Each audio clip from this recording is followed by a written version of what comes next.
Hello बच्चों, good morning. आप सभी का हमारे यूट्यूब चैनल पर स्वागत है। बच्चों, आज हम बात करेंगे वायरस और उसके नेचर की। बच्चों, अगर हम बात करें आपके बीएससी पार्ट 1 प्रथम सेमेस्टर के मेन एग्ज़ाम की, तो आपके एग्ज़ाम में आपसे क्वेश्चन कई बार पूछा गया है, व्हाट इज़ वायरस। वायरस क्या है? Describe the nature of viruses. Virus की या विषाणुओं की प्रकृति क्या होती है, इसका वर्णन करिए। तो आइए बच्चों, हम जानते हैं वायरस क्या होता है। Virus they are a cellular non cellular obligate parasite. They are ultra microscopic filterable non culturable nucleo protein particles. बच्चों, वायरस क्या होते हैं? A cellular non cellular means इनका कोई सेलुलर ऑर्गेनाइजेशन नहीं होता है, और ये पूर्ण रूप से क्या होते हैं? पैरासाइट होते हैं। दीज आर अल्ट्रा माइक्रोस्कोपिक, इन्हें हम नेकेड आई से नहीं देख सकते हैं। और अगर हम बात करें जो हमारा बैक्टीरिया प्रूफ फिल्टर पेपर होता है, उससे हम इन्हें फ़िल्टर नहीं कर सकते। नॉन कल्टिबल, इनका कल्टीवेशन हम नहीं कर सकते। और जो है ये न्यूक्लिक एसिड और प्रोटीन से मिलकर बने पार्टिकल्स होते हैं।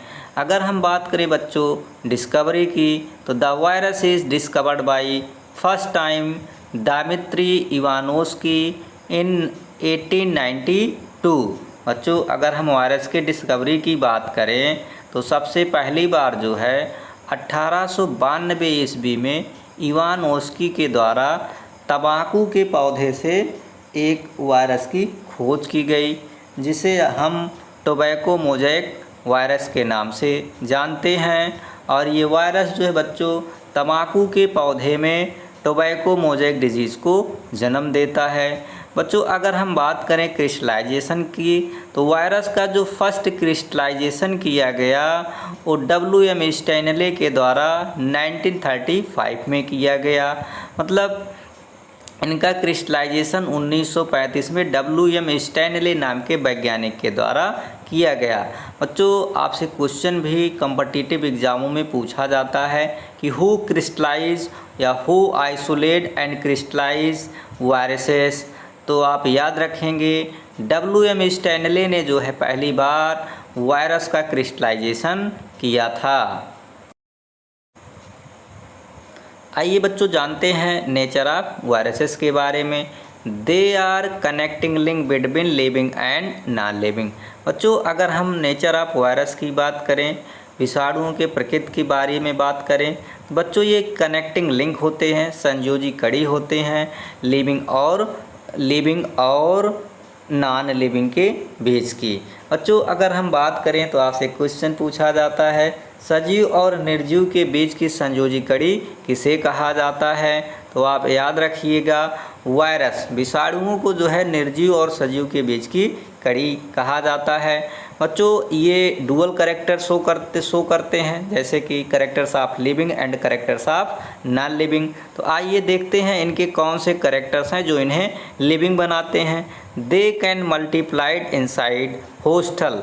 बच्चों, ये जो वायरस होते हैं होस्ट सेल के अंदर या होस्ट बॉडी में जो है मल्टीप्लिकेशन करने की काबिलियत रखते हैं, कैपेसिटी रखते हैं। दे कंटेन DNA और RNA एज जेनेटिक मटेरियल। बच्चों, वायरस के पास या DNA या RNA जेनेटिक मटेरियल के रूप में पाया जाता है। दे शोज म्यूटेशन, ये म्यूटेशन की प्रक्रिया को भी शो करते हैं। They respond to heat and humidity, ये बच्चों रिस्पॉन्स देते हैं किसके प्रति? हीट और ह्यूमिडिटी के प्रति। They produce infection after infection disease is causes. बच्चों, ये इन्फेक्शन काज करते हैं और इन्फेक्शन के बाद जो है ये डिजीज़ को, रोगों को भी जन्म देते हैं। तो ये सभी कैरेक्टर्स इनके क्या होते हैं? लिविंग होते हैं। और they can reproduce inside host cell, ये होस्ट सेल के अंदर मल्टीप्लिकेशन करने के बाद अपनी कॉपी को बना लेते हैं। ये जो है होस्ट सेल के मशीनरी सिस्टम का इस्तेमाल करके बच्चों अपनी कॉपी को बनाते हैं। Characters of non living, remain inactive outside living cell.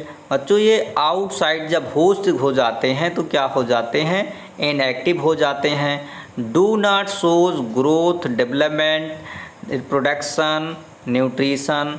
बच्चों इनमें जैसे ग्रोथ, डेवलपमेंट, रिप्रोडक्शन, न्यूट्रिशन की प्रक्रिया आउटसाइड ऑफ लिविंग सेल नहीं पाई जाती है। Do not have cellular organisation.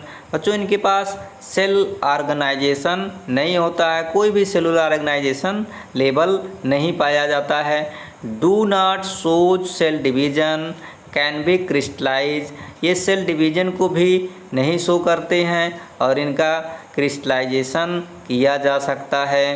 तो बच्चों ये सभी इनके क्या होते हैं, नॉन लिविंग कैरेक्टर्स होते हैं। इस कारण से इन्हें माना जाता है connecting link between living and non living. और अगर बच्चों हम बात करें तो ये वायरस जो है सेल थ्योरी के एक्सेप्शंस माने जाते हैं, सेल थ्योरी के अपवाद भी माने जाते हैं। तो ये भी याद रखना, क्वेश्चन पूछा जाता है कि सेल थ्योरी का एक्सेप्शंस क्या है, तो आप याद रखेंगे viruses are the exceptions of cell theory. Thanks for watching.